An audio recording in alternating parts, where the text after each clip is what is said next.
Let's see what's cooking. Let's get the facts. Let's see what's cooking. It's time for Yo-Yo Max 12. Hi everyone, today we're doing panda cupcakes two ways. First way is this more simple way. Start off with a cupcake and you're going to ice the cupcake with white frosting. And you'll see two kinds of frosting in this video. This first frosting is commercial frosting out of a can. I happen to have some in the refrigerator. I often keep some in the refrigerator just to do a quick cupcake if I'm only doing one. It just makes more sense instead of making a whole batch of frosting. So there it is, frosted, and now we're going to add some details. For the ears, I used miniature Oreo cookies, and I purchased these at the grocery store. And to give it more of a panda ear shape, I'm shaving off a bit of the cookie with a serrated knife, just a little bit to get this panda ear shape. And I did the same with the second one, of course. And then you simply press them into the frosting. It's starting to look cute already. And to draw on the details for the eyes, the nose, and the mouth, I'm just using a toothpick just to outline where I'm planning to put the frosting.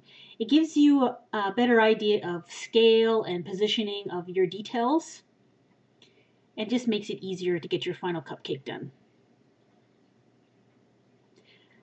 Now I'm using black decorator icing that's from Wilton, and it comes in a tube, and if you're using just a little bit of black icing, sometimes it's better to buy it already made.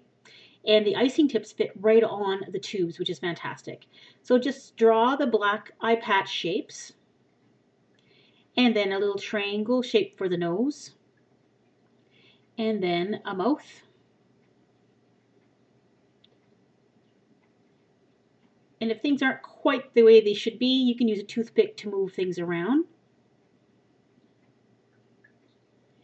And if you find the icing is bumpy, you can smooth it out using the back of a spoon once it's dried a little bit, or some clean dry fingers, or even a dry paper towel, just to flatten them out, just to give them a more uniform flat shape. For the center of the eyes, I'm using some miniature chocolate chips, pointy side down. And if you have trouble handling them, you could always use some tweezers, clean tweezers. And that could be it right there. You could stop right there. But if you want to add a little bit of life to the eyes, add just a tiny dot of white frosting. And that's just a sandwich bag, Ziploc bag, with a tiny hole cut out in the corner with some white frosting in it. Now for the other pandas, they're more like a 3D type of a shape. And you're going to need some crumbled up cake, because for the heads of the panda, I'm going to use a cake pop. This bowl contains just cupcakes actually that were crumbled up. You need about one cupcake for each panda. Place the crumbled up cupcake into a bowl and then add a little bit of frosting. I'd say like a tablespoon or so per cupcake. And just blend it in with a spoon, and then eventually you will start to mold it with your hands until you get a texture that is almost like Play-Doh. And if you've seen my cake pop videos before, you'll know what I mean. Then take a portion of it and form it into a round ball, and then pinch it a little to make a muzzle shape on the front of the ball. So this is going to be the panda head, and you can see the panda muzzle sticking out the front there. So that's the cake crumbs with the frosting that's been molded into this ball shape. Now we're going to attach the head to the body by putting some frosting and just pressing it into the frosting, and then drawing the frosting upwards using a spatula or a butter knife or spoon, just to make sure the head is well anchored onto the body. Then place the whole thing in the refrigerator for a couple of hours or the freezer for 30 to 45 minutes until it is well chilled, and that'll just make it a lot easier to work with.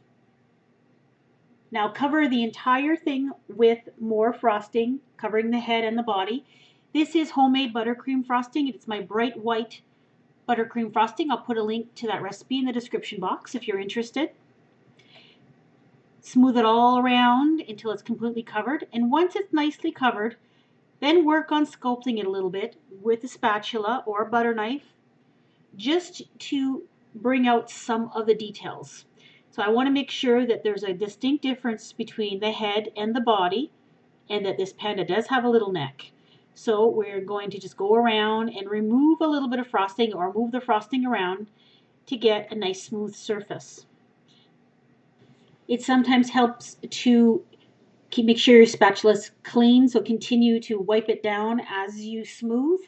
Another option you might have is to dip the spatula into some hot water and then wipe it down just to help melt the frosting a little as you're smoothing to get a nice smooth surface. And eventually you'll end up with a shape that has a head and a body. Now to add the fur to the body part of the panda, I'm using Oreo cookie crumbs. You could also use chocolate sprinkles for this part. Now, this is a little bit difficult to try to spoon it on after the fact. What you could do is ice your cupcake, dip it into the Oreo cookies, and then attach the head. But I find that the cake pop head is heavy enough that it needs to be firmly anchored to the cupcake, and that's going to be hard to do if you try to attach it with the crumbs already there. So I attached the ears, which are miniature Oreos, like I used in the first panda. I did the detailing with the toothpick, and then filling in with the black icing to make the eye patches, the nose and the mouth, just like I did with the first one.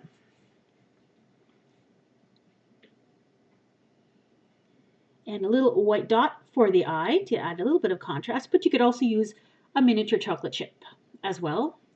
Now for the arms and legs, I tried a couple of different methods here. This is a black gumdrop that I've cut in half, adding a little bit of frosting. You can see frosting doesn't stick well to the Oreo cookie crumbs. And I'm just pressing them into the frosting, cleaning up a little with the toothpick, and then adding a little bit of white detail for the claws. And for the feet, just placing a couple of gumdrops on the plate next to the cupcake. So that's one way of doing it. Another way that I've seen on the internet in the Hello Cupcake books is to cut a piece of Oreo cookie and just press those into the cupcake. Add some claw details with frosting. And the feet are just another Oreo cookie that's been cut in half and then placed along beside the cupcake. Now, if you want to add a little bit of bamboo detail to go with your panda, this is fruit roll-up candy that comes in a long flat strip, and it's very easily cut with a pair of scissors. You cut out some leaf shapes, dip them in a tiny bit of water, and that allows them to stick together quite well. And that's a pretzel stick. Just stick your little leaf groups to the pretzel stick with a tiny bit of water, and then just give the bamboo stick to your panda by just gently pressing it into the frosting, and there you go. There are the completed pandas. The first one, which is certainly a lot simpler and a lot faster and quite cute. There's a couple side views. And the gumdrop panda with the arms and feet, and then the Oreo cookie panda. I think out of all of them, I prefer the Oreo cookie arms and legs panda because it's a bit darker color, and I think the bamboo detail adds a lot. Why don't you tell me which version of the panda that you like? So thanks for watching, and don't forget to give them a try.